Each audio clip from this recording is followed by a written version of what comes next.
અહીં જ્ઞાન સૂર્ય સંચરે આપણું ચિત્ત પ્રકાશિત કરે. અહીં જ્ઞાન યજ્ઞ સહુ કરે ચિત્તનું વિશ્વ વિકાસિત કરે. શબ્દ પ્રકાશે અર્થ ઉજાશે. શબ્દ પ્રકાશે અર્થ ઉજાશે. તર્ક મર્મના સહજ વિકાસે. જ્ઞાનામૃત નિર્ઝરે અર્ઘ્ય સૌ સત્યદેવને ધરે. ધન્ય ગુર્જરીની શુભ દ્રષ્ટિ વિશ્વકોશની એવી સૃષ્ટિ. તમસ તાપ સંહરે અંતરે સુખ સમજણનું ઠરે. રેવા જળશી શક્તિદાયિની સત્ય સમુદા મુક્તિદાયિની. વિશ્વ વિહાર જ કરે શીલ સત્વ સંહરે. ગુર્જરી વિશ્વરૂપને વરે. ગુર્જરી વિશ્વરૂપને વરે. ગુર્જરી વિશ્વરૂપને વરે.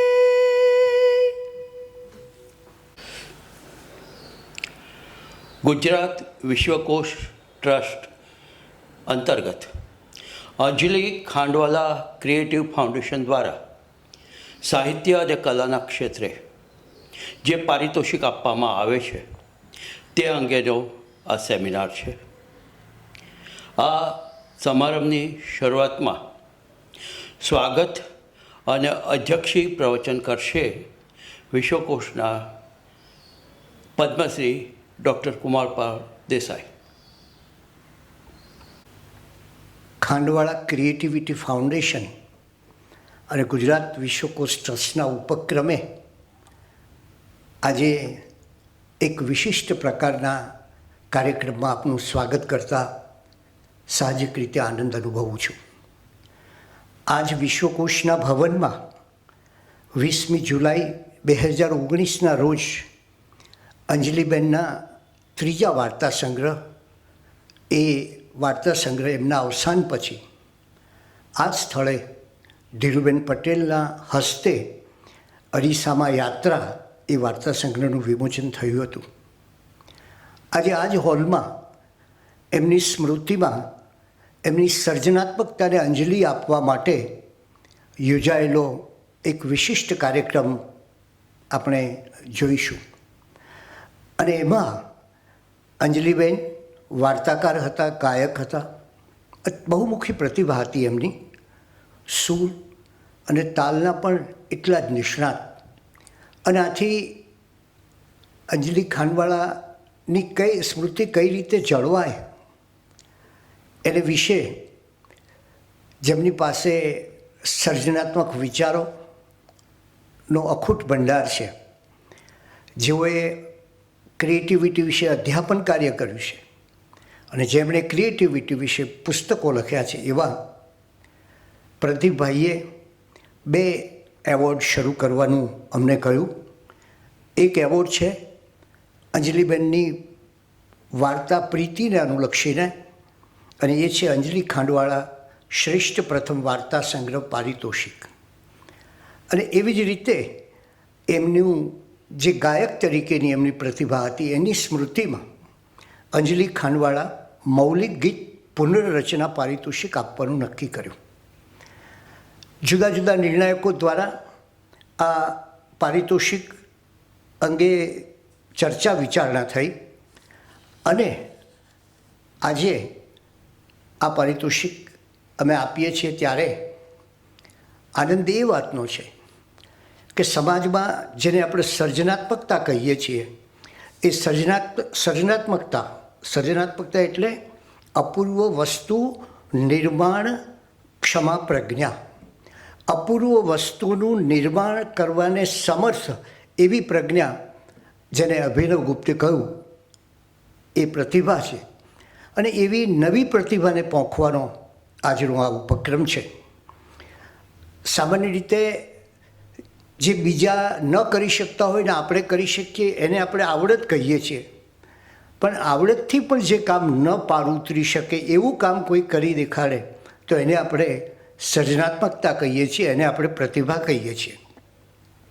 આજે સર્વપ્રથમ તો અંજલિ ખાંડવાળા શ્રેષ્ઠ પ્રથમ વાર્તા સંગ્રહ પારિતોષિક કચ્છમાં રહેતા શ્રી અજય સોનીને, એ વ્યવસાય પણ સોની છે અને વાર્તાના નકશીકામમાં પણ એક સોની જેવી ઝીણવટ અને ચીવટ ધરાવે છે. એમની કેટલીક વાર્તાઓ, એમના વાર્તા સંગ્રહની કેટલીક વાર્તાઓ, રીતિનો માણસ વાર્તા સંગ્રહને એમનો પ્રથમ વાર્તા સંગ્રહ, અને એને આજે આપણે 1 લાખ રૂપિયાનું પારિતોષિક આપી રહ્યા છીએ. કેટલીક નમૂનેદાર વાર્તાઓ એમણે આમાં આપી છે. રીતિનો માણસ છે, ચામાચીડિયા છે, તરસ છે વગેરે. અને કચ્છની કુદરતી વિષમતાઓ વચ્ચે સંઘર્ષ કરતા માણસની વાત સહેજ પણ નૈરાશ્યના ભાર વિના એમણે એમની વાર્તામાં પ્રગટ કરી છે. પાત્રોની મનોદશાનું એક સુંદર આલેખન અને કચ્છના વાતાવરણમાં બનતી જુદી જુદી ઘટનાઓ આપણને ઘણા લોકો આ સમયે યાદ આવે કે જેમણે કચ્છના જીવન પર, એ વિનેશભાઈ હોય કે એ પહેલાંના લોકો કે જેમણે કચ્છના જીવન પર આવું કામ કર્યું હોય, તો એ એમને ભાવ વિશ્વ, એક આખું ભાવ વિશ્વ છે એમની પાસે, અને એમાં એ પાત્રોના અંતર સંચલનો આલેખે છે. એટલે આજે શ્રી અજય સોનીને આ પારિતોષિક, જે અંજલિ ખાંડવાળા શ્રેષ્ઠ પ્રથમ વાર્તા સંગ્રહ પારિતોષિક એનાયત કરી રહ્યા છીએ. એવી જ રીતે અંજલિ ખાંડવાળા મૌલિક ગીત પુનર્રચના પારિતોષિક એ સુરીલ મનીષ કાપડિયા નામના યુવાનને પ્રાપ્ત થાય છે. સુરીલભાઈના કુટુંબમાં જ સંગીતનું વાતાવરણ. એમના માતા પારુલબેન અને એમના પિતા મનીષભાઈ એ બંને પહેલીવાર મ્યુઝિક ક્લાસમાં મળ્યા અને પછી લગ્ન ગ્રંથિથી જોડાયા. અને ત્યારે આ બંને પાસે સંગીત અલંકારની પદવી અને એ સંગીતનો પ્રેમ હોવાથી જ એમણે એમના પુત્રનું નામ સૂર પરથી સુરીલ પાડ્યું. એને સુરીલે પણ આ સંગીત અલંકારની પદવી મેળવી છે અને અત્યારે માસ્ટર કરી રહ્યો છે. મમ્મી અને પપ્પાએ કમ્પોઝ કરેલા ગીતો એની મમ્મી જ્યારે રેડિયો પર ગાવા માટે જતી ત્યારે સુરીલ સાથે જ હતો, અને એ આકાશવાણી સમયે જે જુદા જુદા ગીતો સાંભળતો ધીરે ધીરે એ પોતે કમ્પોઝ કરવા લાગ્યો. શરૂઆતમાં સુરીલને 7મા ધોરણ સુધી ચિત્રકલામાં રસ. 7મા ધોરણમાં અભ્યાસ કરતો ત્યારે એનું એક ચિત્ર પ્રદર્શન પણ યોજાયું હતું, અને આજે એ મ્યુઝિક ડાયરેક્ટર બનવાનું સ્વપ્ન સેવે છે. હિન્દી અને ગુજરાતીમાં ગીતો લખે છે. તમિલ, તેલુગુ, મરાઠી, મલયાલમ, કન્નડી ને અરબી અને બંગાળી ગીતો એ સરસ રીતે ગાય છે. આપણા પ્રસિદ્ધ લેખક ધ્રુવ ભટ્ટ એ કવિ અને નવલકથાકાર બંને, એ ધ્રુવ ભટ્ટના ગીતો, ધ્રુવ ગીત એનું સ્વર નિયોજન કર્યું છે. અને છેલ્લા 10 વર્ષથી સુરીલ એ આવા સ્વર નિયોજનનું કામ કરે છે. એનામાં ક્રિએટિવિટી, સર્જનાત્મકતા પાર વિનાની છે. એ ગિટાર પણ વગાડી જાણે છે. મ્યુઝિકને કમ્પોઝ કરવાની, એને પ્રોડ્યુસ કરવાની અને પરફોર્મ કરવાની બધી થિયરી અને ટેકનિકમાં એની નિપુણતા છે.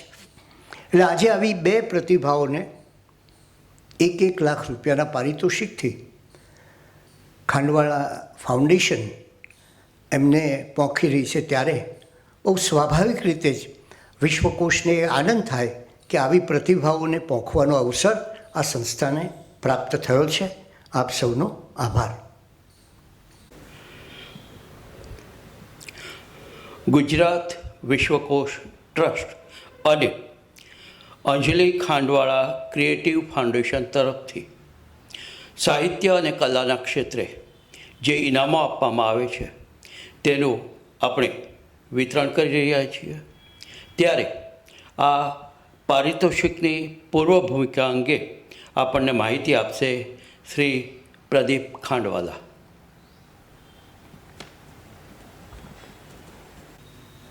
અંજલિ ખાંડવાળા ખાંડવાળા ક્રિએટિવિટી ફાઉન્ડેશનના મારી સાથે સંસ્થાપક ટ્રસ્ટી હતા. એ 11મી એપ્રિલ 2019 ગુજરી ગયા. એમની બહુમુખી પ્રતિભા હતી. તો ઉત્તમ ગાયક, સુરકાર, વાર્તાકાર, યુવાઓના માર્ગદર્શક અને કેળવણીકાર અને સુંદર બગીચાના રચયિતા હતા. એમની યાદગીરીમાં ખાંડવાળા ક્રિએટિવિટી ફાઉન્ડેશને 4 પારિતોષિકો નક્કી કર્યા. આ પારિતોષિકોનો હેતુ માત્ર અંજી ખાંડવાળાની યાદગીરી ન હતી. હેતુ એ પણ હતો કે જે ક્ષેત્રોમાં એ માહિર હતા ત્યાં વધુ મૌલિક કામ પ્રોત્સાહિત થાય. એક પારિતોષિક હતું 1.5 લાખ રૂપિયાનું ક્રિએટિવ મેન્ટર એવોર્ડ, જે 2019 વર્ષ માટે શ્રીમતી કુમુદિની લાખિયાને જ્યુરીએ એનાયત કરેલો એ પારિતોષિક. એ માટેનો સમારંભ અમદાવાદ મેનેજમેન્ટ એસોસિએશનમાં 2020ની 7મી ફેબ્રુઆરી ગોઠવાયેલો. બીજું પારિતોષિક best public gardens of Ahmedabad. એ એવોર્ડ જ્યુરીએ લો ગાર્ડનને એનાયત કરેલો, જેનો સમારંભ 2020ની 6મી માર્ચે સેપ્ટમાં રખાયેલો. બાકીના 2 પારિતોષિકો 1 લાખના, સૌથી અધિક મૌલિક સ્વરકાર માટે અને બીજો સૌથી અધિક મૌલિક પહેલા વાર્તા સંગ્રહ માટે જ્યુરીએ નક્કી તો કરી નાખેલા. અને બંને સમારંભને 2020ની 21મી માર્ચે ગુજરાત વિશ્વકોશના ઉપક્રમે વિશ્વકોશમાં રાખવાનું ઠેરવેલું. પણ કોરોનાને લીધે આ સમારંભોને મુલતવી રાખવું પડે. આજે 21મી સપ્ટેમ્બર, જે અંજલિની 80મી વર્ષગાંઠ છે, એ ટાણે શ્રી કુમારપાળ દેસાઈની કુશળ નેતાગીરી હેઠળ આ સમારંભો સાથે સાથે વર્ચ્યુઅલ રીતે ગોઠવાયા છે. એનો મને ખૂબ હર્ષ છે. એમાં પરોક્ષ કે અપરોક્ષ રીતે હાજર રહેવા હું બધાનું અભિવાદન કરું છું. આ બંને પારિતોષિકો કોને આપવા, મૂલ્યાંકનના માપદંડો નક્કી કરવા, જ્યુરી નક્કી કરવી વગેરેનું વિકટકાર શ્રી અર્ચન ત્રિવેદીએ અને શ્રી રાજેન્દ્ર પટેલે સહર્ષ સ્વીકારી લીધેલું. આખી પ્રક્રિયાની તેઓ જાણકારી આપશે. એમને હું ખૂબ ઋણી છું. હવે આપણે મિત્ર કુણાલ ગોપોજકરે અંજલિ પર બનાવેલી એક વિડીયો ક્લિપ જોઈશું.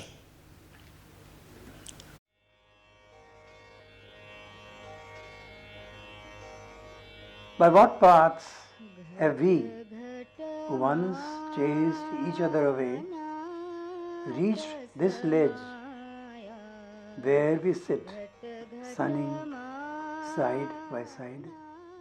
My marital partnership with Anjali lasted over 50 years, and I learnt a lot from her. I was very much a thinking type person, intellectual, and I did not quite have the appreciation of beauty that she had. She had an acute sense of beauty, and she helped me see and enjoy beautiful things in life. Beautiful gardens, beautiful things, paintings, decor and so forth. So that was one thing that I learned very much from her. Second thing I learned from her was that she was a very good short story writer, and she would inevitably ask me to read her stories and comment on them, and then she would revise them and so forth. She did this not only with me but with other people also. But I got to understand better how really good stories can be written. So that was something that I also learned from her. She also was a more spiritual person than I was, and she had a guru, and I followed in her footsteps and adopted that guru as mine also. So in at least three different ways, Anjali enriched my life. In turn, I also, I think, contributed something to her, in the sense that I was very interested in creativity, wrote a lot about it, also trained a lot of people in creative thinking, and she attended many of my workshops, and she picked up the essence of this training to impart training in creative being, in creative thinking to a lot of young people, particularly in India, when we came back in 1975. And some of them still remember the transforming experience they had as participants in those creativity workshops. So there are many things that we have shared. Music, for example. She was a musician, I was not. And because of her, I learned to recognize at least 60 different ragas, which greatly increased my enjoyment of music. So there are a number of ways in which we enrich each other's lives, and it was a very blessed, lifelong partnership and also I would say mentorship, both ways. Hi, this is Meenal Shah. I happen to be an artist and a creative writer. I first met Anjali Didi when I was probably 17 or 18. So you can say I met her during my most formative years. Since then till now, her influence has been immense. In fact, she's one of those creative mentors whose influence will stay with me forever. For me, she was synonymous to positivity, a lot of energy, happiness. One of the most important things that she taught us as a creative mentor was to look within ourselves for answers when we are trying to look outside for them. This training of decoding is very important, not just in a general life, or probably more important when you're pursuing a creative profession, or if you're a creative professional. Some of her many other inspiring ways of life were to be in love with life constantly, to be interested in so many things all the time, to be curious about life in general. Her vivaciousness was such that she continues to live within us. And I think that is how these creative mentors are, that they don't really have to be with you physically all the time. Their teachings and their mentorship is such that it stays within you all the time. And it acts as a guiding star that you can lean upon all these teachings whenever you want, even if the creative mentor herself or himself is not around. Anjali Didi was definitely one of them, and that is one of the many reasons that I continue to cherish her, treasure her, and love her. Thank you, Anjali Didi, for everything. Thank you. કારણ કે અંજલિ દીદી પોતે આખું જીવન એક mentor રહ્યા છે, અને માત્ર ક્રિએટિવિટી માટે જ નહીં, પણ જીવન જીવવાની અને જીવન દર્શન કરવાની કળાના એક શિક્ષિકા રહ્યા છે. 1 જાન્યુઆરી 1999 પહેલી વાર અમારી પહેલી વર્કશોપ શરૂ થઈ. પણ એ વર્કશોપમાં ન માત્ર ક્રિએટિવ, ખબર નહીં હું બન્યો કે નહીં, પણ દીદીએ મને અને અમને સૌને જે ગ્રુપનો ભાગ છીએ, એક નવી રીતે અમારી જાતને, અમારા જીવનને, અમારી શક્તિઓને, અમારી નબળાઈઓને જોવાની અમને આદત પાડી. 20 વર્ષના સંબંધની, 20 વર્ષ સતત એમના તરફથી મળેલા પ્રેમ, અને માત્ર પ્રેમ અને આશીર્વાદ, એનું સરવૈયું 2 મિનિટમાં તો ન નીકળી શકે. પણ હું એટલું જ કહીશ કે મને મારા જીવનનો સૌથી મોટો વસવસો એ છે કે હું એમને રૂબરૂ ન કહી શક્યો ક્યારેય કે એમની મારી પર કેટલી મોટી અસર છે.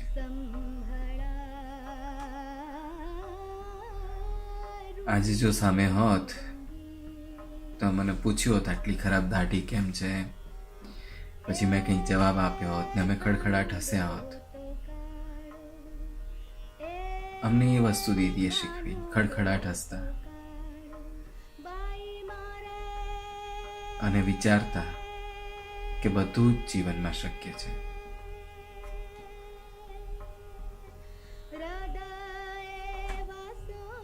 પ્રણામ.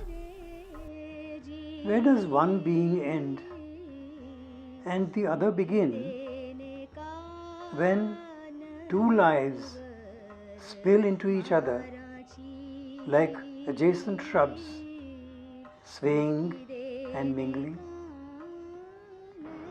If somebody asks me, Anjali is no more, that is shocking for me, and she is with me, and she is within me, she is around me. And the first, initially, when she was alive, conversation was verbal, but now the conversation is practically much more when she was alive. My childhood, everything, she taught me how to sing, she taught me how to read, what to read, and she has given me so much that I can't describe in words. What do you think, Smriti?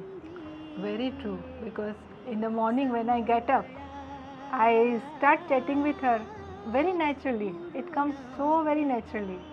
And music, she had such a microscopic vision. She had changed all the dimensions in music, the way we thought, how to sing, and how to sing with a lot of emotion. That is the first thing she taught. She didn't even mention, it just happened. So it was so natural, and she was such a born teacher that she didn't make any effort whatsoever to teach, but she kept on teaching all the time. And it was not only in music, it was in each and everything. It might be cooking or gardening or reading, how to read, what to discuss, everything. She had a very unique vision, and we learned a lot of things from her, especially music, because I was a music student. She took more care and she taught me folk songs, bhajans, classical. I didn't learn from her, but she always had a say whenever I sang well. She had some comment which was very different from what others would comment. So I would think that some Mirabai song which we have been singing since years, and how Anjali composed it in some other way, that I would like to sing. नहीं रे विसारू हरि अंतर माथे नहीं रे विसारू हरि अंतर माथे अंतर माथे अंतर माथे नहीं रे विसारू हरि अंतर माथे मोर मुकुटार कानन कुंडल मुख पर मोरली धरे रे धरे रे मुख पर मोरली धरी रे मुख पर मोरली धरी रे मेरा कहे प्रभु गिरिधर नागर विठल भरने वरी रे विठल भरने वरी रे विठल भरने वरी रे विठल भरने वरी रे विठल भरने वरी रे विठल भरने વરે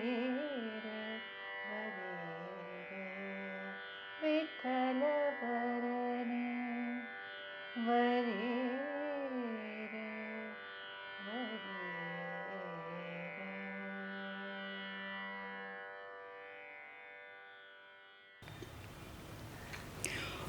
અંજલિ ખાંડવાળાની સ્મૃતિમાં કલા અંગેના જે પારિતોષિક આપવામાં આવે છે તેમાં આપણા પારંપરિક ગીતોને સરળ રીતે અને નવી ઢબથી રજૂ કરવામાં આવે તે માટે પારિતોષિક આપવામાં આવે છે. આ પારિતોષિક અંગેની વાત આપણા જાણીતા કલાકાર શ્રી અર્ચન ત્રિવેદી કરશે. નમસ્તે મિત્રો, આજે એક સરસ વાત લઈને તમારી સામે આવ્યો છું. સમાજમાં એવા ઘણા બધા કુટુંબો છે, પરિવારો છે કે જેમણે સમાજને ઉત્તમ પ્રદાન કર્યું છે. એવો જ એક પરિવાર છે ખાંડવાલા પરિવાર. ડૉક્ટર પ્રદીપ ખાંડવાલા, અંજલિ ખાંડવાલા. શિક્ષણ હોય, કલા હોય, સાહિત્ય હોય કે સંગીત હોય, ઉત્તમ પ્રદાન છે આ પરિવાર. તમે અંજલિબેનની જ વાત લો. અંજલિ ખાંડવાલા શાસ્ત્રીય સંગીતના કાબેલ ગાયક, દક્ષિણ ગુજરાતના લોકગીતોના ગાયક હતા અને ગીત ભજનના મૌલિક સ્વરકાર પણ હતા. સંગીત પ્રત્યે એમનું અદ્ભુત યોગદાન. અંજલિબેન ઈશ્વરની પાસે ગયા એ પછી પ્રદીપભાઈએ નક્કી કર્યું કે અંજલિની ખૂબ ઈચ્છા હતી કે મૌલિક સ્વરાંકનોની બહુ જ ખોટ છે, તેના વિશે કામ થવું જોઈએ. એટલે અંજલિબેનની પાછળ એક સરસ સ્પર્ધાનું આયોજન નક્કી કરવામાં આવ્યું. અંજલિ ખાંડવાળા મૌલિક ગીત પુનર્રચના, આ એક અદ્ભુત સ્પર્ધાનું આયોજન થયું. અને આ સ્પર્ધામાં એવું તે શું નવું કરવું કે જે બીજી સ્પર્ધાઓ કરતાં કંઈક વિશેષ હોય. તો વિચાર કર્યા, વિમર્શ કર્યા અને એવું નક્કી કર્યું કે એવા 10 ગીતોની પસંદગી કરીએ કે જે ખૂબ જાણીતા હોય, ખૂબ લોકભોગ્ય હોય, ઘેર ઘેર ગવાતા હોય, લોક જીવે હોય. અને અદ્ભુત ગીતોમાંથી જો ફરી વખત એના એ ગીતનું પુનઃ એટલે કે મૌલિક રીતે પુનર્રચના કરવાની હોય, સ્વરાંકન કરવાનું હોય, તો ચેલેન્જ તો એ છે. એટલે એમણે સરસ રીતે જાહેરાત કરી સોશિયલ મીડિયા દ્વારા. વોટ્સઅપ ગ્રુપ હોય, પછી ઈમેલ આઈડી હોય, બધાને જેમ જેમ ખબર પડવા માંડી એમ એમ દરેક જણે એ મોકલતા ગયા.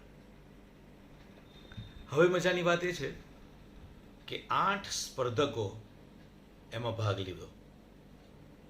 આ 8 સ્પર્ધકોને એવું કહેવામાં આવ્યું કે ભાઈ આ સ્પર્ધા છે ને એ 3 તબક્કામાં થશે. પહેલા તબક્કામાં આ જે 10 ગીતો છે એમાંથી તમારે કોઈ પણ એક ગીતની પસંદગી કરવાની અને એને એના ગીતનો, કાવ્યનો ભાવ, એના શબ્દો એ બધાને જાળવીને એનો પુનઃ એટલે કે મૌલિક રીતે ફરી વખત તમારે સ્વરાંકન કરી અને પ્રસ્તુત કરવાનું. શરત એ જ છે કે એટલું જ કર્ણપ્રિય જોઈએ, ખૂબ લોકભોગ્ય થાય એવી એમાં ક્ષમતા હોય, એવી મહેનત કરવાની. 8 સ્પર્ધકમાંથી 8 જણાએ પહેલા તબક્કામાં એક ગીત કરીને મોકલાવ્યું. પછી જ્યુરી દ્વારા એમાંથી 4 સ્પર્ધકોની પસંદગી કરવામાં આવી અને આ 4 સ્પર્ધકોને એવું કહેવામાં આવ્યું કે હવે તમારે બીજા તબક્કામાં પ્રવેશ લેવા માટે બીજા 3 ગીતોને સ્વરબદ્ધ કરવાના મૌલિક રીતે. આ જ 10 ગીતમાંથી બીજા 3 ગીત, અને એ પણ કર્ણપ્રિય, લોકભોગ્ય થાય એટલી ક્ષમતા હોય એવા જ કરવાના. હવે સાહેબ, આ બીજા તબક્કામાંથી પણ એ લોકો પસાર થયા અને આ 4 સ્પર્ધકમાંથી એક સ્પર્ધકની પસંદગી થઈ અને એ છે સુરીલ કાપડિયા. સ્પર્ધાની વિશેષતા જુઓ. પ્રથમ વિજેતાને એટલે કે જે વિજેતા થાય તેને 1 લાખ રૂપિયાનું પારિતોષિક આપવામાં આવે.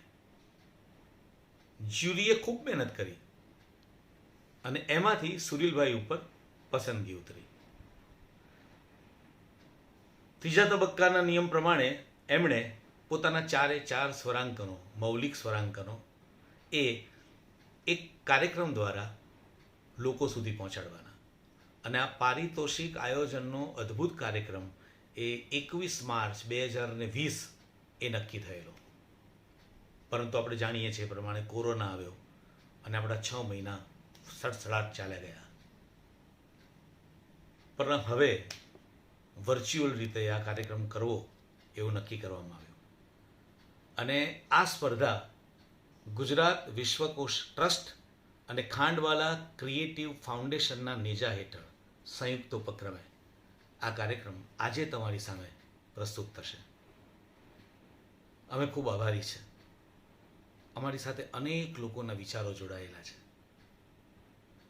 નૈનેશ જાની, શ્રી દેવલ મહેતા, મધુસૂદન પટેલ, મયંક ઓઝા, નરેન્દ્ર ત્રિવેદી, શોધન સાહેબ અને રાહુલ. મિત્રો, આજનો આ કાર્યક્રમ તમારા સૌને માટે છે. ભવિષ્યમાં પણ આવા અનેક કાર્યક્રમો આ સંયુક્ત ઉપક્રમે યોજાવાના છે. આ જ સ્પર્ધા, મૌલિક સ્વરાંકનોની સ્પર્ધા, પુનર્રચનાની સ્પર્ધા એ થશે જ. જુદા જુદા ફેરફારો તબક્કાવાર થતા રહેશે, પણ સ્પર્ધાનું આ પહેલું વર્ષ છે જે તમારા સૌને માટે. સાંભળશો, માણશો, જોશો, અમને બિરદાવજો. Thank you very much. I love you everybody. Anjali ખાંડવાળાએ જે ગીતોનું સ્વરાંકન કર્યું છે તેવા 2 ગીતો આપણી સમક્ષ રજૂ કરશે શ્રીમતી સ્મૃતિ શોધન. मैं तो राम नाम की चूड़ियां पहनो, प्रेम का सुरमा डार. मैं तो राम नाम की चूड़ियां पहनो, प्रेम का सुरमा डार.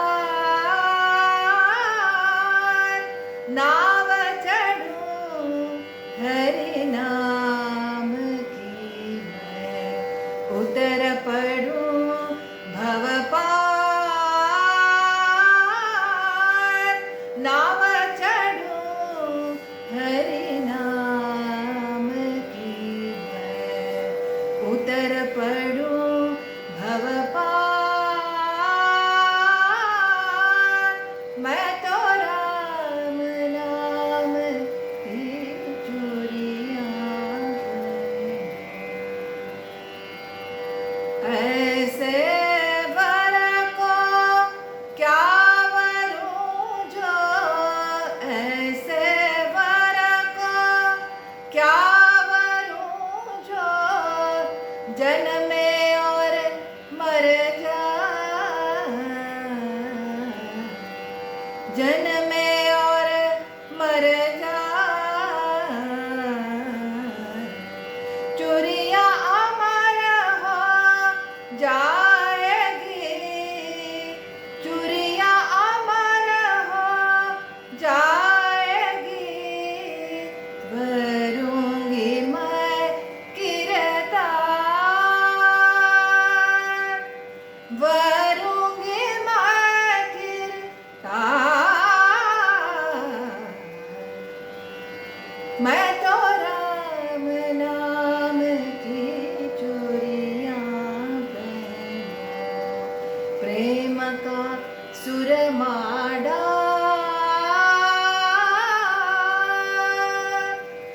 सूरत चली जहाँ मैं चली रे, सूरत चली जहाँ मैं चली रे.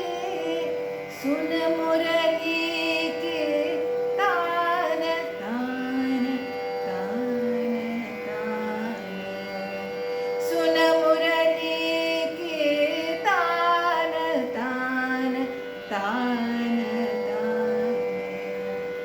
गिरधर जी के द्वार पर जई, गिरधर जी के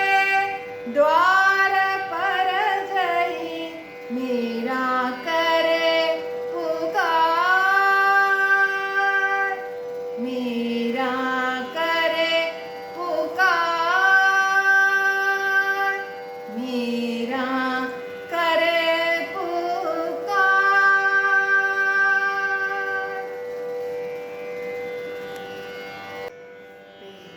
चांदलियो रे मामने रमवाने आपो, चांदलियो रे मामने रमवाने आपो, नक्षत्र चूंटीने रे मारा हाथમાં આપો, નક્ષત્ર ચૂંટીને રે મારા હાથમાં આપો, ચાંદલિયો રે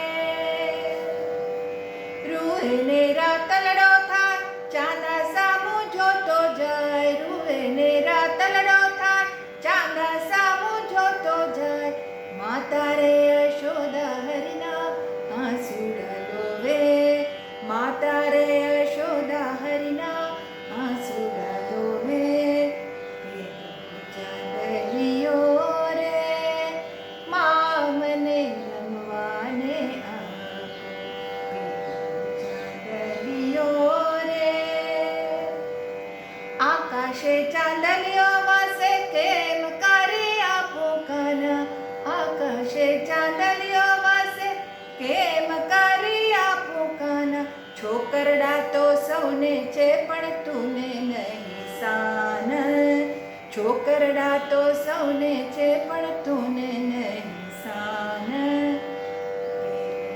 ચાંદલિયો રે મામને રમવાને આપો, ચણાને ચારોળી તારે ગજવે રે ઘાલું, નક્ષત્ર ચૂંટીને તારા હાથ મારે આપું, થાળમાં પાણી ઘાલીને ચાંદલિયો આપ્યો, થાળમાં પાણી ઘાલીને ચાંદલિયો આપ્યો, નરસૈયાના સ્વામીને છાનો રે રાખ્યો, નરસૈયાના સ્વામીને છાનો રે રાખ્યો, ચાંદલિયો રે મામને રમવાને આપો, પેલો ચાંદલિયો રે.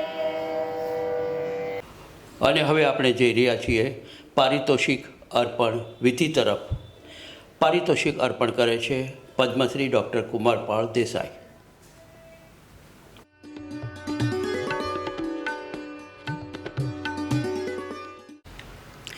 સુગમ સંગીતના ક્ષેત્રે જેમણે પોતાનું આગવું પ્રદાન કર્યું છે અને અંજલિ ખાંડવાલા પારિતોષિક પ્રાપ્ત કર્યું છે એવા સુરેલ કાપડિયા તેમના ગીતો રજૂ કરશે.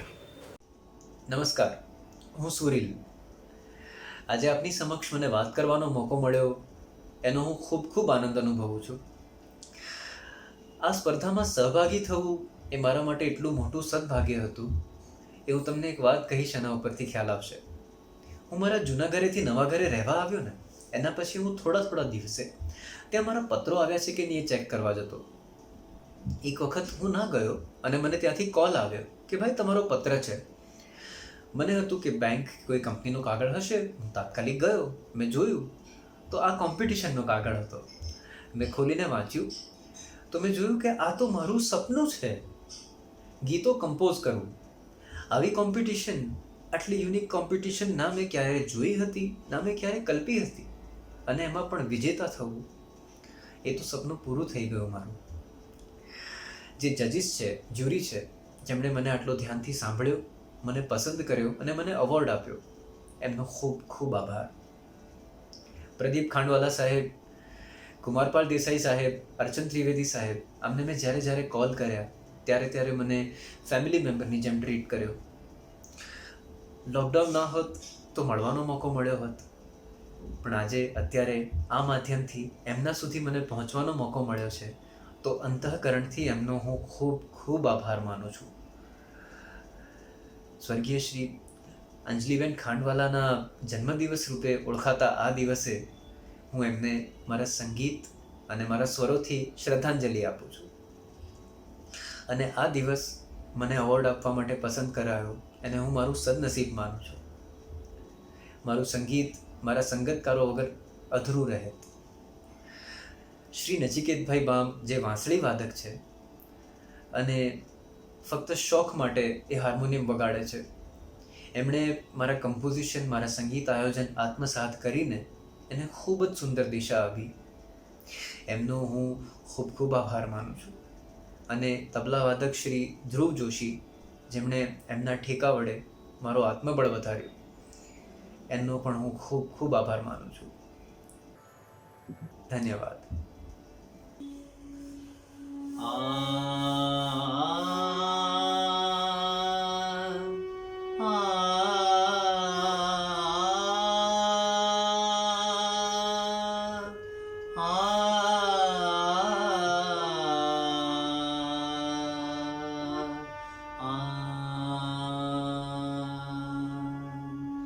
વૈષ્ણવજન તો તેને રે કહીએ જે પીડ પરાઈ જાને રે. વૈષ્ણવજન તો તેને રે કહીએ જે પીડ પરાઈ જાને રે. વૈષ્ણવજન તો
काच मन निश्चल राखे धन धन जननी तेनी रे.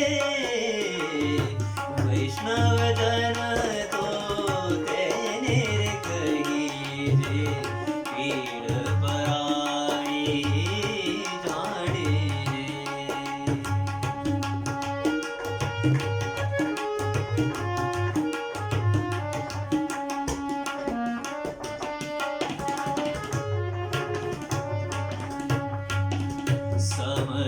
समदृष्टिने तृष्णा त्यागी परस्त्री जने मातरे.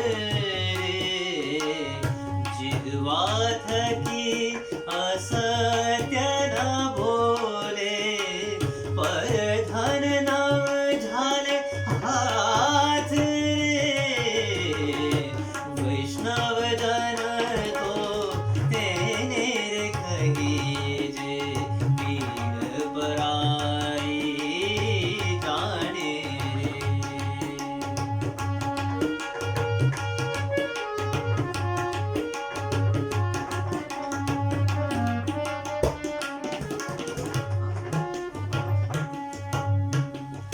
मोह माया व्यापे नहीं जय दृढ़ वैराग्य जना मन मारे.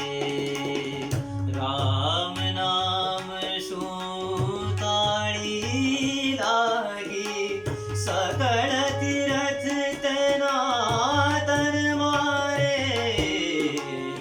वैष्णव जना तो तेने कही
जाने रे हीर पराई जाने रे हीर पराई जाने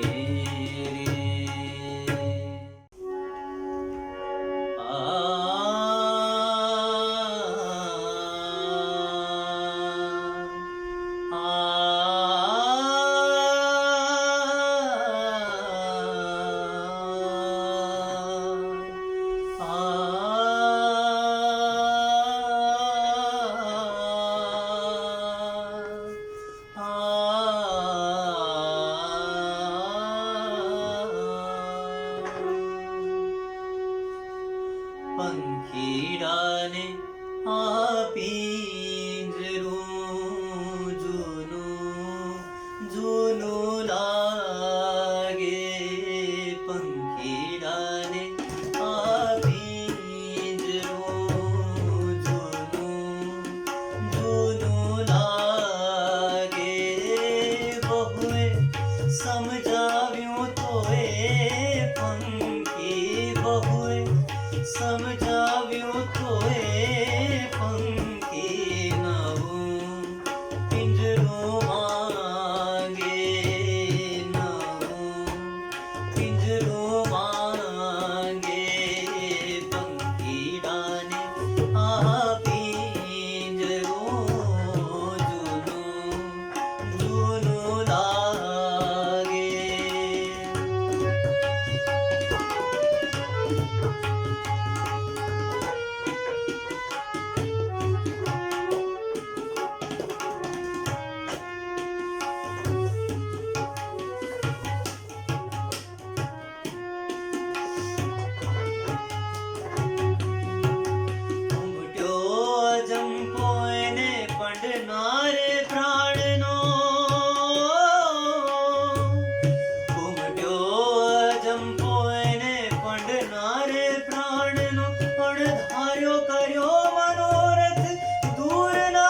કરવું હતું તો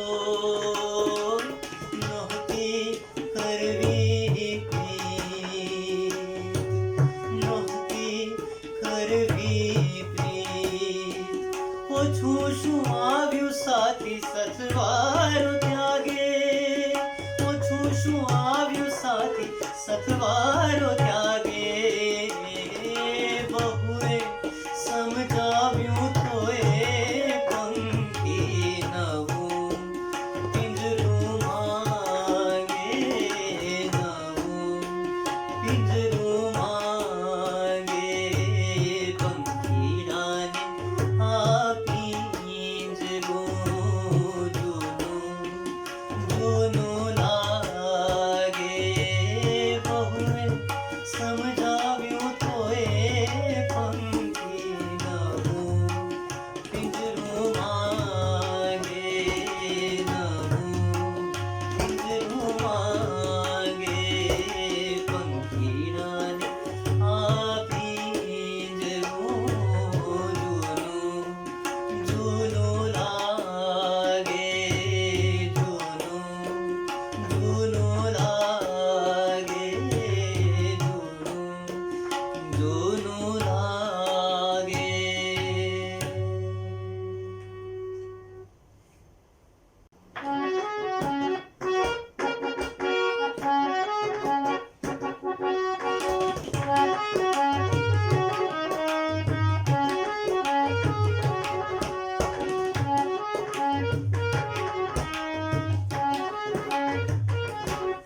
ઘનશ્યામ નયનમાં, ઘનશ્યામ નયનમાં છૂપ છૂપ ભટકી ભટકી રે આ વાત અચાનક મલકી, મનની વાત અચાનક મલકી. ઘનશ્યામ નયનમાં, ઘનશ્યામ નયનમાં છૂપ છૂપ ભટકી ભટકી રે આ વાત અચાનક મલકી, મનની વાત અચાનક મલકી. ઘનશ્યામ નયનમાં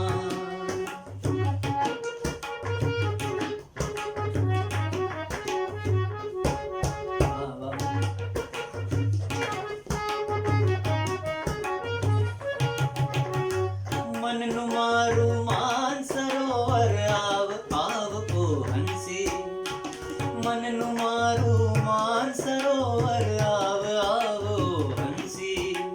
ખટગુંબજમાં બજે સુમંજુલ સુખ વ્યાકુલ સ્વર બંસી. સુમરન જાગત ઝબકી ઝબકી રે આ વાત અચાનક મલકી, મનની વાત અચાનક મલકી. ઘનશ્યામ નયનમાં, ઘનશ્યામ નયનમાં છૂપ છૂપ ભટકી ભટકી રે આ વાત અચાનક મલકી, મનની વાત અચાનક મલકી. ઘનશ્યામ નયનમાં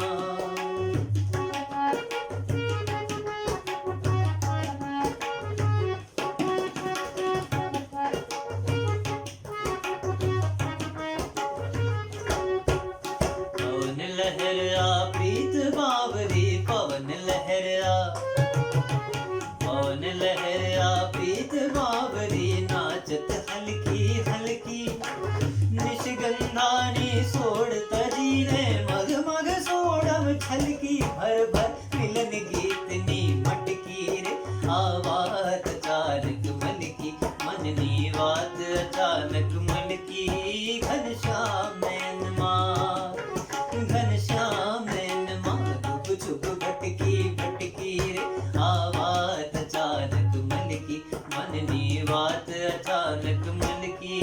ઘનશ્યામ નયનમાં, ઘનશ્યામ નયનમાં, ઘનશ્યામ નયનમાં. નદીની રેત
भरी लो श्वास मायनी सुगंधनो दरियो भरी लो श्वास मायनी सुगंधनो दरियो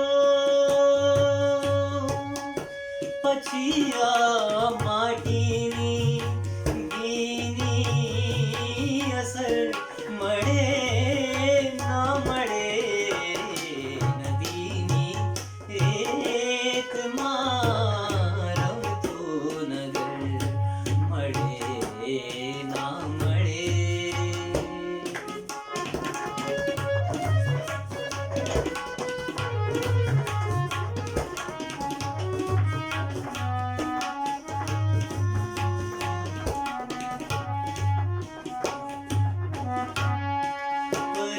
પરિચિતોને હરાઈને જોઈ લેવા દો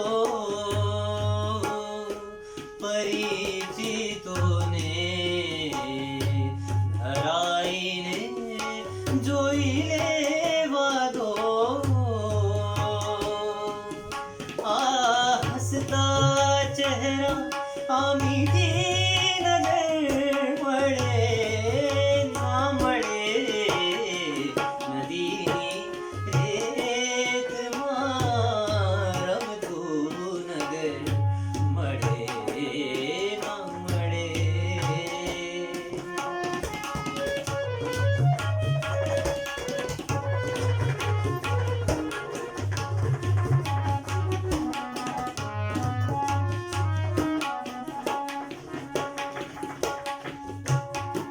ભરી લો આંખમાં રસતાઓ વારીઓ ગીતો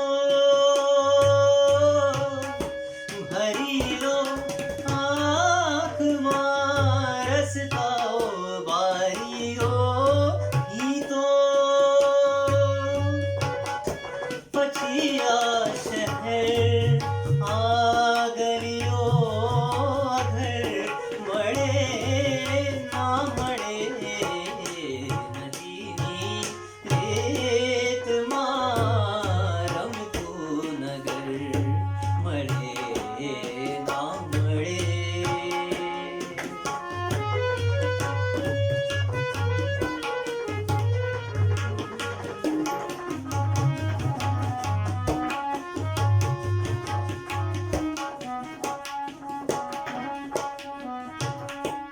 રડી લો આજ સંબંધોને વીંટળાઈ અહીં રડી લો આજ સંબંધોને વીંટળાઈ અહીં પછી કોઈને કોઈની ખબર મળે ના મળે નદીની રેતમાં રમતું નગર મળે ના મળે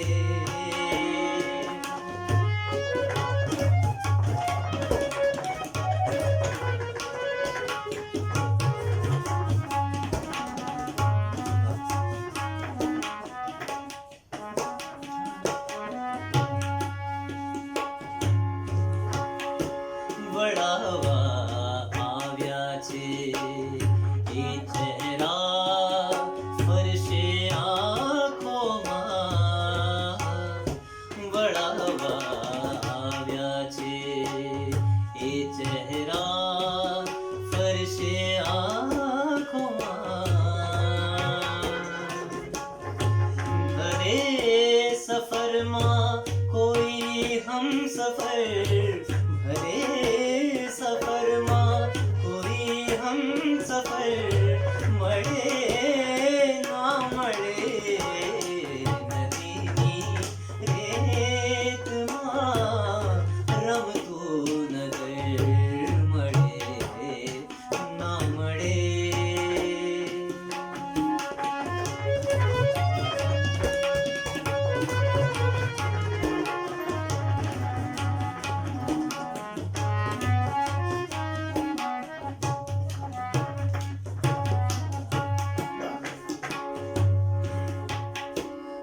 વતનની ધૂળથી માથું ભરી લઉં આ દિલ વતનની ધૂળથી માથું ભરી લઉં આ દિલ અરે આ ધૂળ પછી ઉમ્રભર મળે ના મળે નદીની રેતમાં રમતું નગર મળે ના મળે ફરી આ દ્રશ્ય સ્મૃતિ પટ ઉપર મળે ના મળે નદીની રેતમાં રમતું નગર મળે ના મળે નદીની રેતમાં રમતું નગર રેતમાં રમતું નગર રેતમાં રમતું નગર મળે ના મળે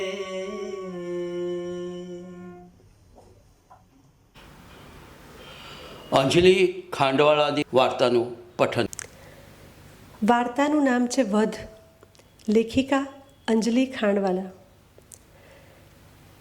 સવાર સવાર સૂરજ મારી બારીએ ડોકાય ને ઓરડાની પશ્ચિમી દિવાલે સોનેરી રંગની હેલી ચડે.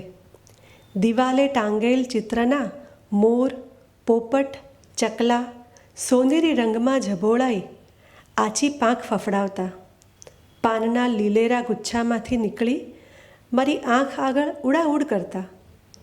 લીલા પીળા મોર પીછ રંગ પીને મારી આંખ છલકાઈ જતી ત્યારે મન મારું સાચે જ પુલકિત થઈ જતું. રંગ દ્વારા ચિત્રની જાળીમાંથી એક પ્રેમાળ ચહેરો ડોકાતો. તેના આવભાવમાં મોહકતા હતી, પણ સહેજ પીસાયેલા હોઠથી જિદ્દી અને મનસ્વીતા વર્તાતી હતી. જેને જે કહેવું હોય તે કહે, મારે જે કરવું હોય તે કરવાની જ. એનું નામ હતું ભાનુ. એનો સ્વભાવ પણ સૂરજ જેવો જ હતો. ભાનુ જોડેની મારી પહેલી મુલાકાત સાવ અણધારી. એક ચોટલે તાણીને બાંધેલ ભરાવદાર પણ બાવાની જટા જેવા બરછટ વાળ, પાતળી લાંબી ડોક, ભરતના ચણિયા ચોળીમાં ઓઢાયેલો સમપ્રમાણ દેહ, હસવાનું પણ ખૂબ મીઠું, ને એનો સામાન્ય ચહેરોએ એકાએક મોહરી ઉઠે. એમાં છલકાતી નિખાલસતા પર વારી જવાય. વાતાવરણમાં ઉલ્લાસ છવાઈ જાય. ઘણીવાર કાનમાં એનો અવાજ સંભળાય, બહેન બહુ દી પછી આવ્યા ને, મને ભૂલી ગયા ને. ટહુકામાં ભારોભાર લાડ. મહિને દોઢ મહિને એને ઘેર મારું એકાદ ચક્કર તો હોય જ. અમારા સંબંધનો સેતુ હતી કલા. કપડાના નાના કાપલા અને ચિંદડાઓને કાતર લઈને એની આંગળીઓ એવું જોરદાર કાપી અવનવી ભાત સર્જે. વળી ઝીણે ઝીણે ટાંકે બીજા કપડાં ઉપર મળે ત્યારે મુગ્ધ થઈ જવાય. હજી પણ મને યાદ છે અમારી પહેલી મુલાકાત. એ વખતે તો ભાનુ માત્ર છોકરી હતી. એના વિસ્તારની પાસે મારી એક મિત્ર રહેતી હતી. એણે મને વાત વાતમાં કહેલું કે નજીકમાં એક વસાહત છે, લગભગ ભારત પાકિસ્તાનના ભાગલા પડ્યા ત્યારની, મૂળ કચ્છની પણ બોલી સોરઠી વર્તાય છે. એનું ભરતકામ અદ્ભુત છે. પૂછતી પૂછતી હું ત્યાં જઈ ચડી. એક મેકના ખભે હાથ વીંટાળી, એક મેકમાં વાસી મોં નાખી ઊભેલા અંધારિયા ધૂળમાં રગદોળાતા ઈંટાળા બેઠા ઘાટના ઘર ઉપર આછી પાતળી સિમેન્ટની કોઢિયણ દિવાલો. આવા ઘરોની 7 હાર 2 હાર વચ્ચે સાવ સાંકડી જગ્યા. સંકોચાઈને ચાલવું પડે ત્યાં. આસપાસ ક્યાંય ઝાડ ન હતા, છોડ પણ નહીં, નાના ફૂલ છોડનું કુંડું પણ નહીં. પછી પક્ષીનો કલરવ ત્યાં ક્યાંથી હોય? કોઈ વાર કબૂતરનું ઘૂ ઘૂ સંભળાય. વળી ગંદકીમાં ચાંચ ઘાલતો કા કા કરતો કાગડો દેખાઈ જાય. ક્યાંક ચણક ચટકીલી માટી નહીં, સર્વત્ર રઝળતી કચરપટ્ટી અને ધૂળ. ઘર વગરની જગ્યામાં ચાર પાય ઉપર બેઠી બેઠી કેટલીય સ્ત્રીઓ અને છોકરીઓ સુંદર ભરતકામ કરતી દેખાય. આવા રંગહીન વાતાવરણમાં અવનવી ભાતની રંગીન ગૂંથણી ચમત્કાર જેવી જ લાગે. ક્યાંય જુવાન પુરુષો દેખાય નહીં. કોઈ રોગી કે વૃદ્ધ ચાર પાઈ પર ઓસરીએ સૂતેલા હોય. ખૂબ નવાઈ લાગે. પુરુષો બધા ક્યાં ચાલી ગયા હશે? મજૂરી કરવા? પરદેશ? કે પછી અંદર પીને પડ્યા હશે? કે પછી કોઈ બીજી જોડે ફરાર? આખાય મહોલ્લાને છેડે ટાવર જેવું ખૂબ સાંકડું 3 માળનું મકાન ભાળ્યું. સિમેન્ટના પ્લાસ્ટરવાળું, ચૂનેથી ધોળેલું મકાન. હું સહેજ ઊભી રહી ગઈ.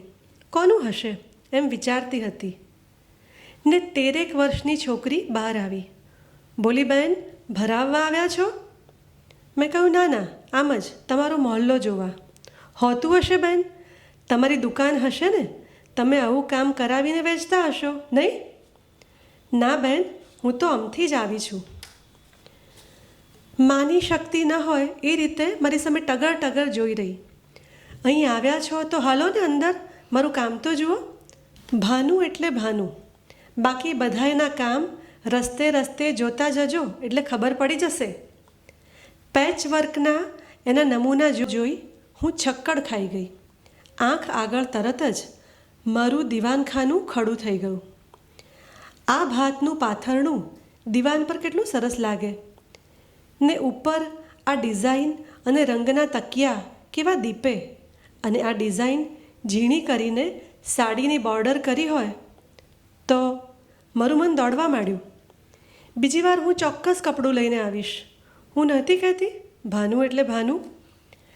આકર્ષક નહીં, છતાં એનામાં કશુંક એવું હતું કે વાલ આવે. એના ગાલે હળવેથી મેં એક ટપલી મારી. કેવી ખુશ થઈ ગઈ હતી એ.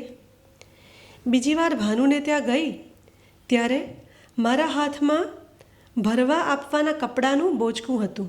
ઓસરીમાં ભાનુની બા અને ભાભી ચિંદરડીઓને જોડી ગોદડી બનાવતા હતા. મને જોઈને ભાભી ઉતાવળે ઊભા થયા અને ભાનુને બોલાવા ગયા.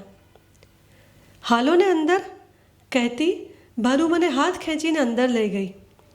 ધૂળિયો નાનો શો ઓરડો ને અંદર એક લોખંડનું કબાટ. ભોંય પર ગોદડી પાથરી એ બોલી, બેસો ને.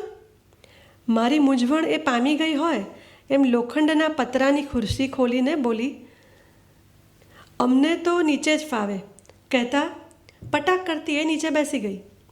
ઘડીકમાં કબાટમાંથી ઘરાકના ઓર્ડરોના કપડાં લઈને કાઢી નમૂનો બતાવે તો ઘડીક ઈથરાની પોટલીમાંથી મારી સાડી ઉપર જચે એવી ડિઝાઇન રંગના ચીથરા ફંફોસી કાઢે.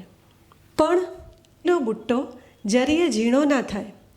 તરત જૂના છાપાનું પાનું વ્યવસ્થિત ગળી કરી કાતરથી ચપ ચપ કાપતી ઘડીકમાં જ એવી સુંદર ઝીણકડી કેરીની ડિઝાઇન મારા હાથમાં એણે આપી દીધી. બેન, અસલ લાગે હં. કંઈક કેટલીય ડિઝાઇનો એણે મામૂલી છાપામાંથી ફટાફટ કંડારી દીધી.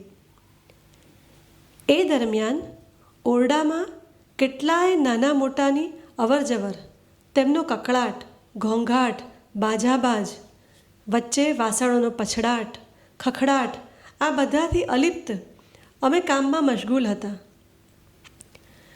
3 વર્ષોમાં હું 20 વાર ભાનુને ત્યાં ગઈ હોઈશ. હવે તો હું કુટુંબીજન હોઉં એવી આત્મીયતા બા રાખતા હતા. એક દિવસ ત્યાં પહોંચતા જ બાએ મને ફળિયામાં નાખેલા ચારપાઈ ઉપર બેસાડી દીધી. આ ગાંડીને સમજાવો, અમારા વરમેળામાં એટલો સારો મૂર્તિઓ મળ્યો છે. મા બાપનો એકનો એક છોકરો, નણંદુએ નહીં, ખાધે પીધે એકદમ સુખી, પાછું ઘર અહીંથી સાવ નજીકમાં, રાજાના કુંવર જેવો લાગે છે. અમે તો ખરતા પાન જેવા છીએ, કેટલા દી રહીશું? છોડ્યું એમને ઘેર જાય એટલે નિરાંત. આજ તો એને લાફો ચોડી દીધો તો કહે મારી નાખો તોય નહીં પરણું, લગ્ન નક્કી કરશો તે ટાણે ભાગી જઈશ. એટલામાં ભાનુ આવી. કેમ, તને અહીં ભારે પડું છું? પરણીને તે ને ભાભીઓએ શું કાંદો કાઢ્યો? પેટીયું તો આપણે રળીએ જ છીએ ને. આ માંગીઓ ને બુદ્ધિઓ કેટલા દીથી ઘેર નથી આવ્યા. મેં તો બંનેની વાતમાં માથું ધૂણાવે રાખ્યું. આટલા વર્ષે મને ખાતરી થઈ ગઈ કે ભાનુ સ્વતંત્ર રીતે વિચારે છે અને પોતાનું મન એ જાણે છે. હું એકાદ મહિનો બહારગામ ગઈ હતી અને બીજા 2 મહિના કોઈને કોઈ કામમાં ગૂંથાયેલી રહી હતી. 3 મહિના પછી એક બપોરે ભાનુના ઘેર જઈ ચડી. ઓસરીમાં નીચે બેસી એ ચાદર ભરતી હતી. કપાળ સુધી ખેંચેલું ઓઢણું, તીખા તડકામાં ફટકી ગયેલા રંગ જેવો ચહેરો, નમાવી નમાવી નીચી કરી નાખેલી ચીમડાયેલી પાનવાળી ડાળી જેવી ડોક, હાથે સોનાનું બાજુબંધ, કાનમાં બુટિયા, ગળામાં કાળા દોરામાં પરવેલું નાનું અમથું માદળિયું. નવા ઘરેણાં બતાવવામાં ભાનુને કોઈ ઉત્સાહ ન હતો. બાકી ભાનુનો ઉત્સાહ પાળીઓ તોડીને વહી જતો હોય. પરણેલી ભાનુ મને જોઈ એ ઊભી થઈ, ખુરશી કાઢી ખોલી આપી. બંનેના ગળામાં શબ્દ બાઝેલા જ રહ્યા. અંદરથી બા આવ્યા. દખનો શું પહાડ તૂટી પડ્યો છે કે મળદા જેવી થઈ ગઈ છું. આમનું આમ ચાલશે તો મેઘાજી ઘર બહાર કાઢી મેલશે. પાછો મારે ગળે પાણો. સવાર સવાર તું અહીંયા ક્યાંથી? સાસરે કામ નથી? પહાડ ચડતા એન્જિન જેમ મારા શબ્દો માંડ ખેંચાયા. બેન, બધી સવારે અહીં છું. અહીં ન આવું તો અહીંનો ધંધો કપાઈ જાય. શું કાલથી નહીં આવું તો ચાલશે? બાને કડકાઈથી પૂછ્યું.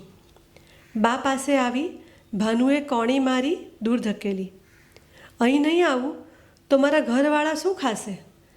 આમ તો એ કોલેજ ગયેલો છે પણ નોકરી ક્યાં મળે છે? રોજ ધક્કા ખાય છે.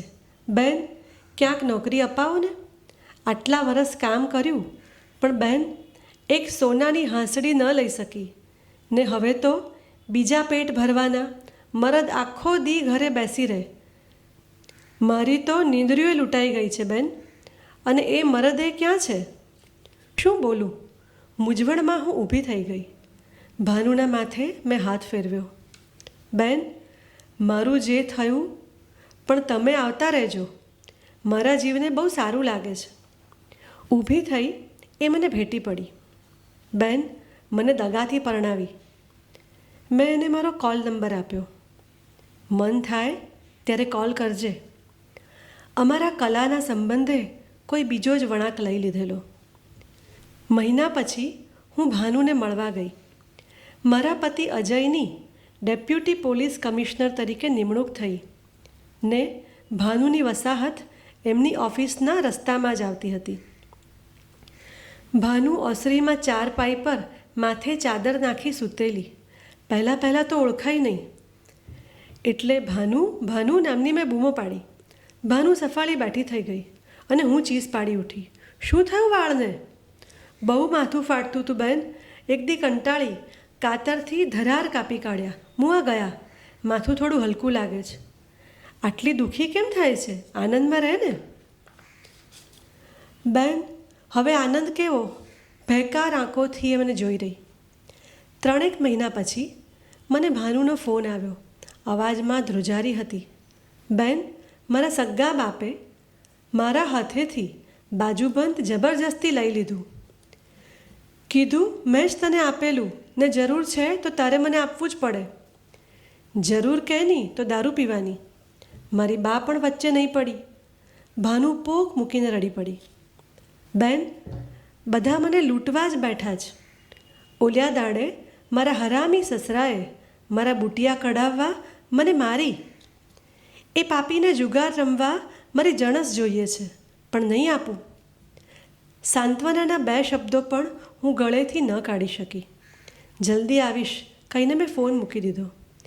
4 દિવસ પછી જેવી હું ભાનુના મહોલ્લામાં દાખલ થઈ ને એક બાઈ બોલી, ભાનુ બળી મરી, માનવું નહીં માનવું એની અવઢવમાં આગળ ચાલવા લાગી. ત્યાં બીજા 4-5 જણ મને એ જ સમાચાર આપ્યા. મારું મગજ થીજી ગયું. અજયને ફોન કરી તરત આવવા કહ્યું. જાણકાર માણસને લઈ હું ભાનુને સાસરે પહોંચી. ભાનુની ઠાઠડી ઉપડવાની તૈયારી જ હતી. મોંથી પગ સુધી કચકચાવીને લાલ ચૂંદડી બાંધી હતી.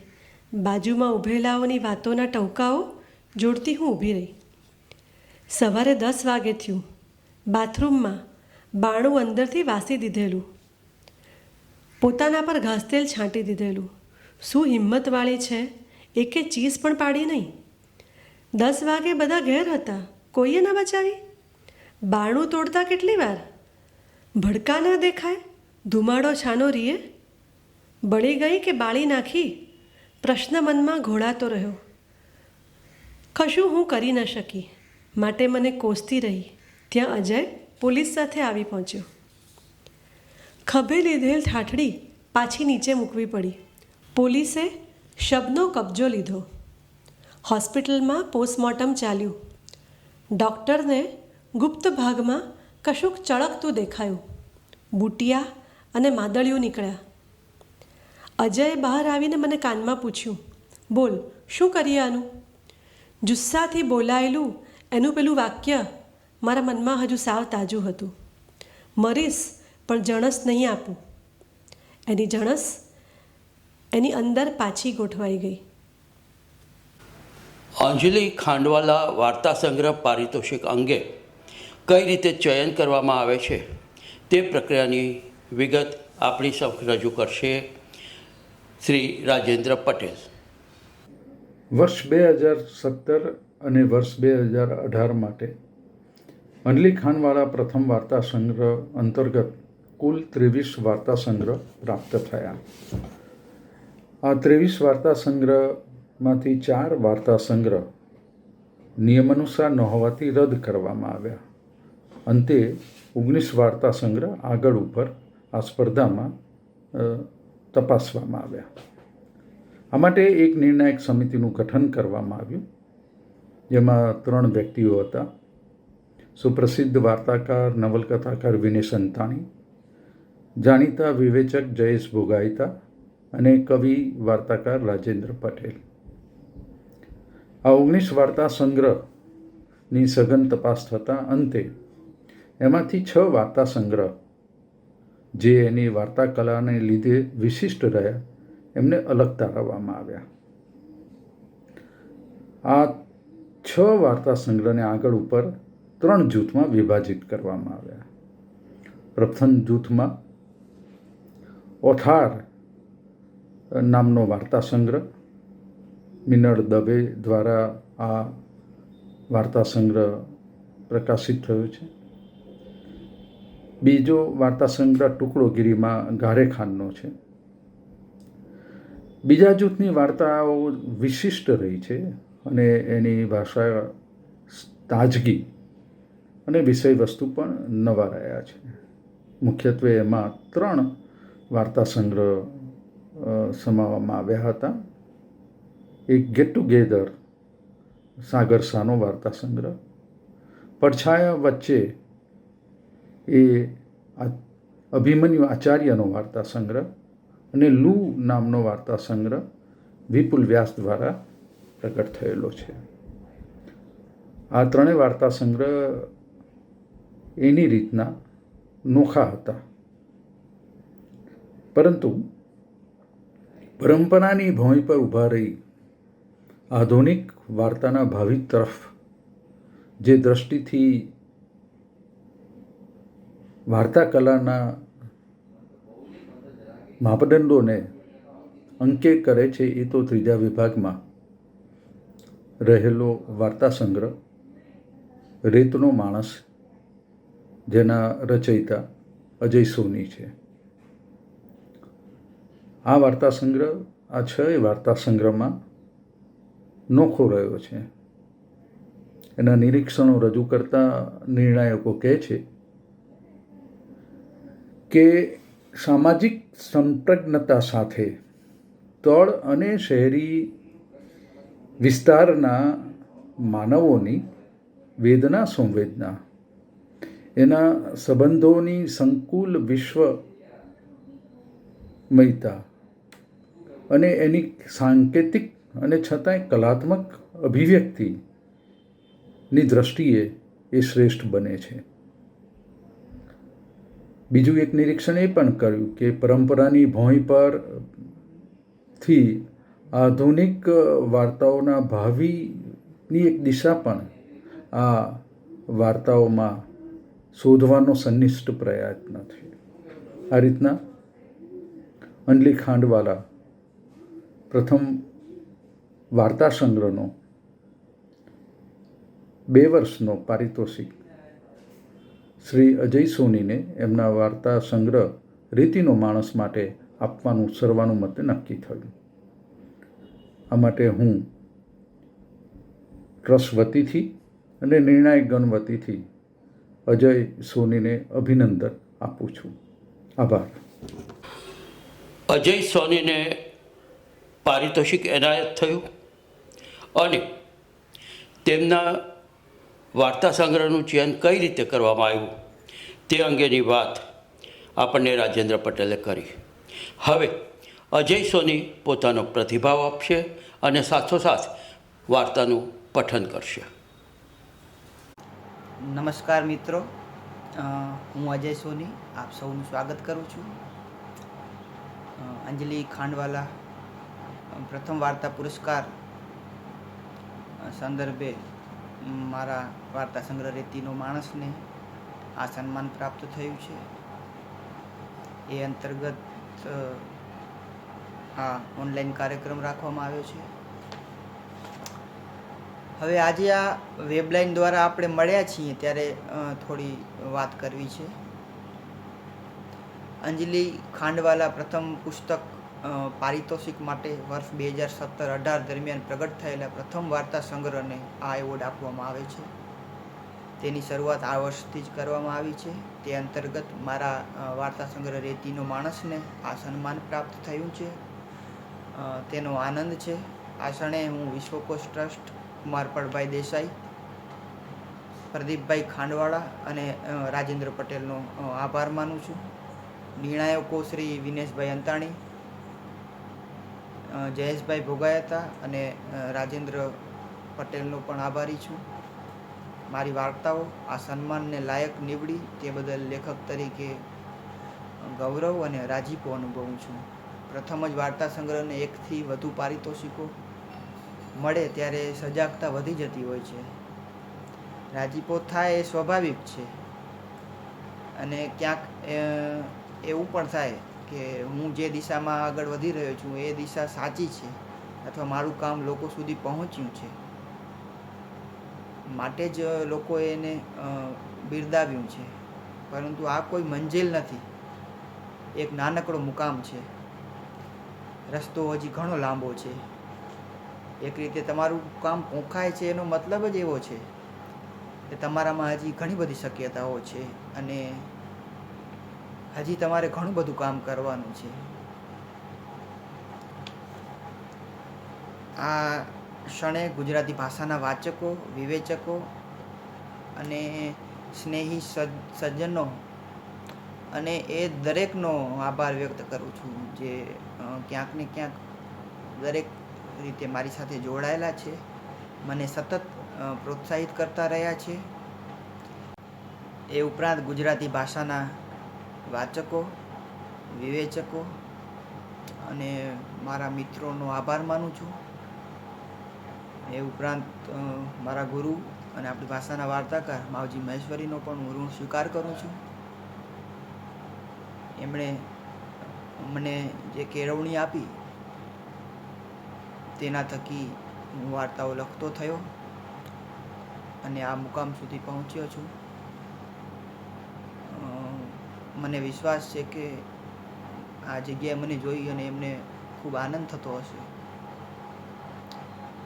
એ ઉપરાંત ફરીથી ગુજરાતી ભાષાના સૌ વાચકો અને વિવેચકો અને મિત્રોનો આભાર માનું છું.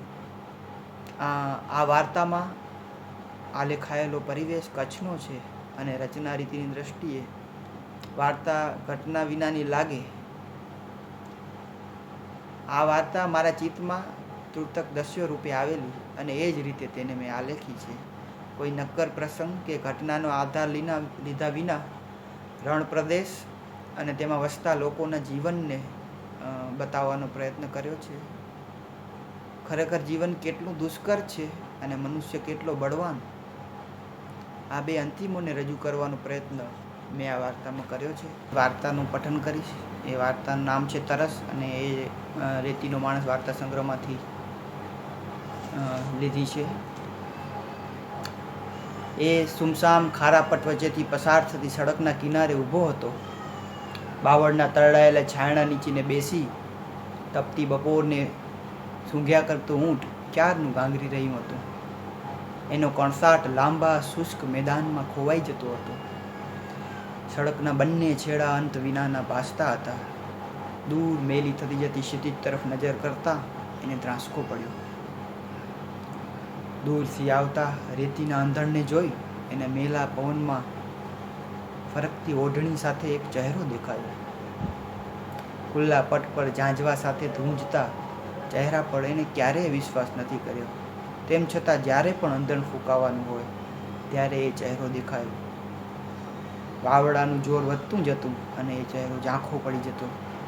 પછી તો ચારેકો રેતી જ રેતી. દિશાઓ ધૂંધળી થતાં એ ચાલવા લાગ્યો. ધારદાર આંખોવાળો ચહેરો એની નજર સામેથી ખસતો ન હતો. સાંઢળી પર જતી વખતે એણે પાછા વળીને જોયું હતું ત્યારે એ બાવળના ઠૂંઠા નીચે ઊભો સૂકી ભોંય સાથે જડાઈ ગયો હતો. પાછા ન વળેલા એ ચહેરાની તલબે એને કેટલીય તારામઢી રાતો જગાડ્યો હતો. ફરી વાવડો શરૂ થવાનો હતો. અસીમ ખારા પટ વચ્ચેથી વહી આવતો પવન રેતીનું જોરદાર તોફાન તાણી લાવશે. ઘડીભરમાં લબલબતો સૂરજ ક્યાંય સંતાઈ જશે.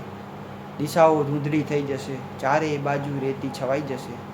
એમાં પેલી ફરકતી ઓઢણી ક્યાંય ઉડી જશે. આંખો શોધ્યા કરશે પણ કશું નહીં કળાય. શરૂ થયેલો વાવડો ક્યારે રોકાશે એની કોઈને ખબર નથી. આંખમાં ઝાંઝવા બનીને તરતી તરસ સુકાયેલા તળાવના તળિયે લપાઈ જશે. એના શરીરના દરેક રૂવાણા બેઠા થઈ અને પાણીની યાચના કરતા હતા. પણ સામેથી ધસી આવતો વાવડો બધી યાચનાઓને કચડી નાખવાનો હતો. ઝાંઝવામાં અટવાયેલી તરસ થાકેલા ઊંટની જેમ ઢળી પડી હતી. રેતીના સેંકડો કણ તાણી લાવતો વાવડો શરૂ થયા પછી દિવસો સુધી દિશાઓ ઓજલ થઈ જતી. આંખ સામે રેતીની દિવાલ ચણાઈ જતી. એ દિવસોમાં એ ભૂંગાની બહાર ન નીકળતો. એને વારંવાર વાવડામાં ફરકતી ઓઢણી દેખાતી. દરેક વખતે ફૂંકાતો વાવડો એના માટે પીડા લઈ આવતો. એ ગઈ તે દિવસે પણ જોરદાર વાવડો ફૂંકાયો હતો. આકાશ ઘેરાયું હતું. હમણાં વરસી પડશે એવું લાગતું હતું પણ વરસ્યું નહીં. એ રેતીમાં ઢગલો થઈ અને ઢળી પડ્યો હતો. જે સાંઢળી પર બેસીને આવી હતી એ જ સાંઢળી પર બેસી અને પાછી ચાલી ગઈ. એણે કેટલીય વાર પાછા વળીને જોયું હશે પણ એની નજરને લકવો લાગી ગયો હતો. તપતી રેતીમાં એનાથી એક ડગલું પણ આગળ મંડાતું ન હતું. એ ધીમી ચાલે થાકેલા પગે ઊંટ સાથે વાંઢમાં પાછો ફર્યો. રંગ બદલતું આકાશ અશુભની નિશાની જેવું લાગતું હતું. દિવસો સુધી ચાલતા વાવડાની શરૂઆત થઈ ગઈ હતી. રણની મેલી ગાંધ પર ચંદ્રનો આકાર દેખાતો હતો. રેતીનું તોફાન બધું તળે ઉપર કરવા મથી રહ્યું હતું. કોઈએ ખંજર ચલાવ્યું હોય એમ સાંજની ઉદાસ હવા છાતી ચીરી ઉજરડા પાડી રહી હતી. વાંઢનું દ્રશ્ય ડહોળા પાણીની જેમ આંખમાં અટવાતું હતું. એના મોઢામાંથી નિશાસો નીકળી અને વાવડામાં ઉડતી રેતી સાથે ભળી ગયો. પસીનાથી ચીકણા થઈ ગયેલા શરીર પર રેતી ચોંટતા ચચડાટ થતો હતો પણ એ પીડાની કશી વિષાત ન હતી. કેટલાક ભૂંગામાં દીવા ટમટમતા હતા. ક્યાંકથી રડતા બાળકનો અવાજ, સ્ત્રીના ઉંકાળા અને પુરુષની ગાળો પણ સંભળાતી હતી. બધા જ અવાજો એની અંદરની દાજને પસવારતા હતા. પૂનમની રાતે ભૂંગામાં હાંફતા શ્વાસો એને અચાનક જ યાદ આવી ગયા. ભૂંગાની બારીમાંથી આવતું અજવાળી રાતનું અજવાળું ચળકતા શરીર પર એના હાથની સાથે સરકી રહ્યું હતું.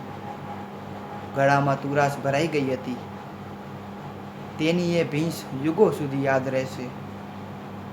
એ દિવસે વર્ષોની તરસ જાણે એક સામટી છીપાઈ હોય એવું લાગ્યું હતું. એને ફાટ ફાટ થતા લમણામાં શણકો ઉપડ્યો. આગળ વધતી જતી રાતને ગણકાર્યા વિના ભોય પણ જાગતો પડ્યો રહ્યો. વાયરો મેદાનના એક છેડેથી આવી ને બીજે છેડે ખોવાઈ જતો હતો. ક્યાંય એના સંઘળ મળતા ન હતા. વચ્ચે ઝઝૂમતી વાંઢના ભૂંગા એની જેમ જ અડીખમ ઊભા હતા. 4 વર્ષથી પાણી વિનાના કોરા ધાકોર વાવડાઓ ઝીલી ને હવે ભૂંગાની દિવાલોમાં તિરાડો પડી ગઈ હતી. સતત લૂ વરસાવતું આકાશ ક્યારેક પાણી પણ વરસાવશે એ આશાએ ઊભેલા ભૂંગા હવે બાવળના ઠૂંઠાની જેમ અસ્તિત્વ માટે ઝઝૂમી રહ્યા હતા. ભૂંગામાં બળતા ચૂલાની રાખ વાવડો દૂર ઉડાડી મૂકતો હતો. ધૂળના સૂરજની જેમ ઉપર ચડતો જતો નિસ્તેજ ચંદ્ર નમાલા પુરુષ જેવો લાગતો હતો. ઠંડો પવન એના અજવાસને વિખેરવા મથી રહ્યો હતો. એણે બહાર આવી અને આકાશ તરફ જોયું. રેતાળ ભોંય પર ગાળેલી ચાંદી ઢોળાયેલી પડી હતી. એ હવાના સુસવાટા સાંભળતો ઠંડી રેતીમાં પડ્યો રહ્યો. આંખ સામે કેટલાક દ્રશ્યો આવી અને ચાલ્યા ગયા. વાવડામાં ઉડતી ઓઢણીનો છેડો ખેંચાઈ અને આખી વાંઢ ફરતે વીંટળાઈ વળ્યો હતો. એને લાગ્યું જાણે આખી વાંઢમાં પોતે એક જ જીવતો બચ્યો છે. મળદા જેવા ખાલી ભૂંગા પર ગીધ ચાંચ મારી અને માંસ ખોતરી રહ્યા છે. એ નિસહાય આંખે જોઈ રહે છે. પવન રેતી ઠાલવતો જાય છે અને ખાલી ભૂંગામાં રેતી ભરાતી જાય છે. ચૂલામાં આગના બદલે રેતી ભરાઈ ગઈ છે. વાડામાં ઊંટ બાંધવાના ખીલા પણ રેતીમાં અદૃશ્ય થઈ ગયા છે. તેતરની બખોલમાં પણ રેતી ભરાઈ ગઈ છે. બાવળનો છાંયણો રેતીના તોફાનમાં તરડાઈને ક્યાંક ખોવાઈ ગયો છે. કોઈ બાળકના પગલાં પડતા જ વાવડો એના પર પોતાની મહોર મારી એ નિશાની ભૂંસી નાખે એવા અસ્થિર સમયમાં એને એક વિચાર આવે છે. તંદ્રામાં ચાલતા એના વિચારો અલગ જ રૂપ પકડે છે. ગળામાં રેતી ચાલી ગઈ હોય એમ ભયંકર સોસ પડે છે. ચંદ્ર દિશા બદલી ને પશ્ચિમમાં ચાલ્યો ગયો છે, પણ વાવડો થંભવાનું નામ નથી લેતો. દરેક નિશાનીઓને નામશેષ કરી નાખવી હોય એમ સતત થપાટો વીજ્યા કરે છે. અને મેલા દિવસની સવાર પડતાં જ વાવડા સાથે એક આદેશ બધે ફરી વળે છે. કોઈ પણ પ્રતિકાર વિના બધા જ કામે લાગી ગયા. અનંત સફરે જવાની તૈયારી શરૂ થઈ ગઈ હતી. ઊંટોને તૈયાર કરી દેવાયા હતા. એના પર ઊંધા ખાટલા રાખી ચારે પાયે બચેલી કરવખડી ટાંગી દેવામાં આવી હતી. એના પર બાળકો અને સ્ત્રીઓ ગોઠવાઈ ગયા હતા. પરવાળમાં વાંઢ ખાલી થઈ ગઈ હતી. ક્યાં જવું છે એવું પણ કોઈએ ન પૂછ્યું, કેમ કે કોઈ પાસે એનો જવાબ ન હતો. ફક્ત એટલી ખબર હતી કે હવે અહીં નથી રહેવાનું. ઊંટોની હાર સડક પર આવે છે. પુરુષોએ ઊંટની રાસ પકડી છે. ના, એ કાંઈ ઊંટને દોરી નથી રહ્યા. એ તો અજાણ્યા આદેશે ચાલી રહ્યા છે. એ પણ આમ અજાણ્યાની જેમ સાંઢળી પર બેસી ને વાવડા પર સવાર થઈને આવી હતી અને એમ જ ચાલી ગઈ જાણે કશું બન્યું જ ન હોય. એમ આકાશ સળ વિનાનું કોળું કટાક લાગતું હતું. અજાણી દિશાએથી આવતો વાવડો બધાને દોરી રહ્યો હતો. ઉજ્જડ ખાડાપાટ વચ્ચે ઉઝરડા જેવી દેખાતી સડક પર કાફલો ચાલ્યો જતો હતો. નિર્દય વાવડો રેતી વીંઝ્યા કરતો હતો. એક રસ થઈ ગયેલું આકાશ હમણાં વરસી પડશે એવો ભાસ કરાવતું હતું. પણ સૌ જાણતા હતા કે નપુસંગ આકાશ રેતી સિવાય કશું નથી વરસાવી શકવાનું. બધાથી છેલ્લે એ ધીમી ચાલે ચાલ્યો જતો હતો. આગળ લાંબી કતાર હતી અને પાછળ નિષ્ઠુર સમયના શુષ્ક સુસવાટા. પાછળ જોવાનું મન થયું પણ એ ન જોઈ શક્યો. વાવડાએ રેતીની દિવાલ ચણી નાખી હતી. કશું દેખાતું ન હતું. ભણકારા જેવા અવાજો સંભળાતા હતા. એ જ્યારે બાવળના ઝાડ નીચે બેસી અને મોરચું વગાડતો ત્યારે તે એક ચિત્તે સાંભળ્યા કરતી. એના ચહેરાનો મલકાટ જોઈ એને પોરસ ચડતું. એની ચાલ ધીમી પડી જતી. કોઈ તેતર બખોલમાં ભરાઈને બોલતું હતું. ચૂલામાં ઠરી ગયેલી રાખ જાણે ફરી ભભૂકી ઉઠવાની હોય એમ ખાલી વાળાનો ઝાંપો પવનમાં ભટકાતો હતો. પણ એ અવાજ સાંભળવા વાંઢમાં કોઈ ન હતું. ભૂંગાની દિવાલો જમીનમાં ખૂંપતી જતી હતી. બાવળનું ઠૂંઠું રેતીમાં ગરક થઈ જતા એનો છાંયડો પણ રેતીમાં પડી ગયો હતો. ઊંડા ઉતરી ગયેલા કૂવામાંથી પાણીના બદલે રેતી ઉલેચાતી હતી. વાંઢને પોતાનામાં સમાવવા મથતું રણ સતત રેતી ઠાલવ્યા કરતું હતું. ભૂંગા રેતીમાં ડૂબતા જતા હતા. ઉપર રેતીના થર ચડતા જતા હતા અને ડાકલા જેવા ભેંકાર સુસવાટા સંભળાતા હતા. અચાનક જ એના પગ અટક્યા. આજુબાજુ જોયું. એનો અવાજ સાંભળનારું ત્યાં કોઈ ન હતું. એ ખાલી વાંઢમાં પાછો ફર્યો. મોઢામાં રેતીના કણ ભરાઈ ગયા હતા. બળ કરી અને થૂંક ઉતાર્યું. રેતી ગરું છોલી અને અંદર ઉતરી. એને લાગ્યું જાણે પેટમાં ઠંડક છવાઈ ગઈ છે. એ પોતાના ભૂંગામાં આવ્યો. છેલ્લી વાર જોતો હોય એમ વાંઢના ખાલી ભૂંગાને જોઈ રહ્યો. જ્યારે મળદાના ગંજ ખડકાયા છે. દરેક ભૂંગા પાસે ઢળેલા માથા પડ્યા છે. એની આંખમાં ખુન્નસ તરી આવ્યું. સૂકી ઝાડીમાં ફસાયેલી લાલ ઓઢણી ફરક્યા કરતી હતી. નથી પાસે આવતી, નથી દૂર જતી. એણે નીચે બેસી બાજુમાં પડેલો પથ્થર ઉપાડ્યો. પોતાનું માથું રેતીમાં છુપાવી લીધું. અધ્ધર ઉપાડેલો પથ્થર હાથમાંથી છૂટી ગયો અને એક ચીસ ગળામાંથી નીકળતા જ રેતીમાં સમાઈ ગઈ. રેતીમાં શોષાઈ ગયેલા લાલ ધાબા પર વાવડો રેતી ઠાલવ્યા કરતો હતો. પવનના ભેકાર સુસવાટા અવિરત સંભળાતા હતા, પણ એને સાંભળનારું ત્યાં કોઈ ન હતું. કાફલો ઘણો દૂર નીકળી ગયો હતો. આભાર મિત્રો.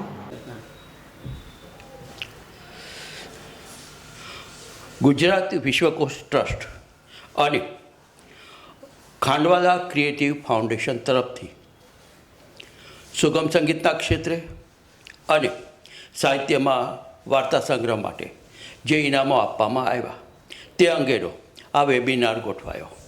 આમાં આપ સૌએ જે ઉમળકાથી અમને સાંભળ્યા છે, નિહાળ્યા છે અને પ્રતિભાવ આપ્યા છે એ માટે આપનો અગાઉથી જ આભાર માની લઉં છું. આ ક્ષણે સર્વેનો આભાર વ્યક્ત કરી વિરમું છું. આભાર.